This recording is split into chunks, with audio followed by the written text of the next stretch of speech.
एक आदमी, हजारों सवाल और एक ऐसी कहानी जिसने न जाने कितने लोगों को सोचने पे मजबूर कर दिया। आखिर भरत तिवारी के साथ उस दिन क्या हुआ था?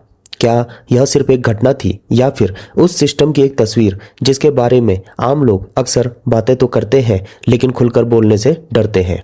कहते हैं कि हर समाज में कुछ लोग ऐसे होते हैं जो भीड़ का हिस्सा बनकर नहीं जीते बल्कि सवाल पूछने की हिम्मत रखते हैं। भरत तिवारी को लेकर भी कई लोग यही मानते हैं कि वह उन लोगों में से था जो गलत चीजों को देखकर चुप नहीं रहता था। उसकी कहानी किसी फिल्म की तरह शुरू नहीं हुई थी बल्कि एक आम इंसान की तरह हुई थी, जिसके सपने भी आम थे, जिसकी जिंदगी भी आम थी और जिसकी उम्मीदें भी आम लोगों जैसी ही थी। लेकिन समय के साथ उनका नाम चर्चाओं में आने लगा। कुछ लोगों ने उसे जनता की आवाज कहा, कुछ लोगों ने उसे विवादों से जोड़कर देखा, लेकिन एक बात तय थी कि उसके नाम ने लोगों का ध्यान अपनी ओर खींच लिया था। फिर वह दिन आया जिसने सब कुछ बदल दिया। खबरें फैलने लगी, सोशल मीडिया पर पोस्ट आने लगी, वीडियो वायरल होने लगे और लोगों के बीच सवालों का तूफान खड़ा हो गया। कोई कह रहा था कि सच्चाई कुछ और है, कोई कह रहा था कि जो दिखाया जा रहा है वह पूरी कहानी नहीं है। इसी बीच भरत तिवारी का नाम पूरे मामले के केंद्र में आ गया। लोग जानना चाहते थे कि आखिर उस दिन ऐसा क्या हुआ जिसने पूरे मामले को इतना बड़ा बना दिया। क्या वास्तव में सब कुछ वैसा ही था जैसा बताया जा रहा है, या फिर कहानी के कुछ ऐसे हिस्से भी थे जो अब तक लोगों के सामने नहीं आए थे? यही सवाल लाखों लोगों के मन में घूमने लगे। जब भी किसी घटना के बाद इतने सारे सवाल खड़े हो जाते हैं तो लोगों का ध्यान सिर्फ घटना पर नहीं बल्कि सिस्टम पर भी जाने लगता है। लोग सोचने लगते हैं कि क्या सच सामने आएगा, क्या पूरी जांच होगी, क्या हर पक्ष को सुना जाएगा और सबसे बड़ा सवाल, क्या न्याय होगा? भरत तिवारी की कहानी को लेकर भी यही चर्चा शुरू हुई। सोशल मीडिया पर लोगों ने अपनी अपनी राय रखी। कुछ लोग भावुक हो गए, कुछ गुस्से में थे, कुछ सिर्फ सच्चाई जानना चाहते थे। लेकिन इन सब के बीच एक चीज बार बार सामने आ रही थी, लोग जवाब चाहते थे।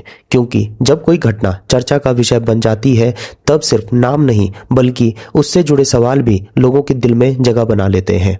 कई लोगों का कहना है कि अगर किसी भी मामले में कोई गलती हुई है तो उसकी निष्पक्ष जांच होनी चाहिए। कुछ लोगों का मानना था कि कानून से ऊपर कोई नहीं होना चाहिए, चाहे वह आम नागरिक हो या कोई अधिकारी। यही लोकतंत्र की असली ताकत है। कानून तभी मजबूत माना जाता है जब वह सबके लिए बराबर हो। भरत तिवारी का नाम भी चर्चा में आता है तो उसके साथ न्याय, जवाबदेही और पारदर्शिता जैसे शब्द भी सामने आते हैं। शायद यही वजह है कि यह मामला सिर्फ एक व्यक्ति की कहानी बनकर नहीं रह गया बल्कि लोगों के लिए बड़े सवाल का प्रतीक बन गया। आखिर जब किसी घटना के बारे में अलग अलग दावे सामने आते हैं तो सच्चाई तक पहुंचने का रास्ता क्या होता है? जवाब साफ है, तथ्य, सबूत और निष्पक्ष जांच। इस पूरे मामले ने लोगों को एक बार फिर यह सोचने पर मजबूर किया है कि आखिर आम आदमी की आवाज कितनी इम्पोर्टेंट है।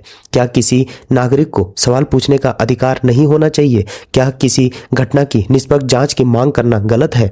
क्या जवाबदेही की अपेक्षा रखना गलत है? शायद नहीं। यही कारण है कि जब भी किसी मामले को लेकर जनता में चर्चा होती है तो वह सिर्फ उस घटना की चर्चा नहीं होती बल्कि पूरे सिस्टम से जुड़े विश्वास की चर्चा होती है। भरत तिवारी की कहानी के साथ भी कुछ ऐसा ही हुआ है। समय बीतता गया लेकिन सवाल अभी खत्म नहीं हुए।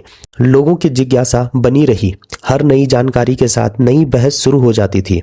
कोई एक पक्ष की बात करता, कोई दूसरे पक्ष की, लेकिन अंत में सबकी नजर एक ही चीज पर थी, सच्चाई। क्योंकि सच्चाई चाहे जो भी हो उसे सामने आना चाहिए। यही न्याय का आधार है, यही कानून का उद्देश्य है और यही वह उम्मीद है जो हर नागरिक अपने देश से रखता है। आखिरकार किसी भी समाज की असली ताकत उसकी इमारतें, सड़कें या संसाधन में नहीं होती बल्कि उस भरोसे में होती है जो लोग अपने संस्थानों पर करते हैं। जब लोग यह महसूस करते हैं कि उनकी आवाज सुनी जाएगी, उनके सवालों का जवाब मिलेंगे और न्याय निष्पक्ष होगा, तभी लोकतंत्र मजबूत होता है। भरत तिवारी से जुड़ी चर्चाओं ने भी लोगों को यही सोचने के लिए मजबूर कर दिया है, जवाबदेही और पारदर्शिता कितनी जरूरी है।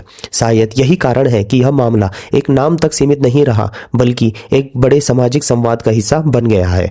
और आज जब भी लोग इस कहानी को याद कर रहे हैं तो उनके मन में वही सवाल गूंजता है, आखिर उस दिन हुआ क्या था?